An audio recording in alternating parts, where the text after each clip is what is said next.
नमस्कार मंडळींनो, मी आज तुम्हाला सांगणार आहे. हे आहे कागदी लिंबू.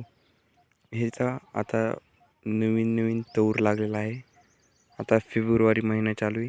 ह्याची हार्वेस्टिंग होणार एप्रिल मेमध्ये हार्वेस्टिंग होणार ह्याची.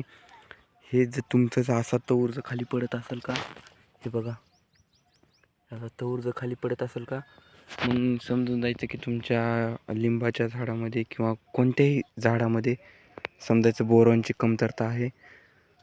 आणि बोरॉनचा एक एक पॅक प्रति लिटरमध्ये म्हणजे 250 ग्रामचा पॅक घ्यायचा आणि त्याच्यात 4-5 टाक्या होऊन जातात. 5 टाक्या प्रति एकरमध्ये मारून टाकायच्या. मग जास्त काही नाही, ते असा फक्त त्याचा एवढाच हे की असे लिंब नवीन नवीन लागलेले आहेत का असे पडणार नाहीत, किंवा हा तौर लागलेला जेनेटिक म्हणजे पडणार नाही. हा नवीन लागलेला तौर, हेच त्याचा फायदा आहे.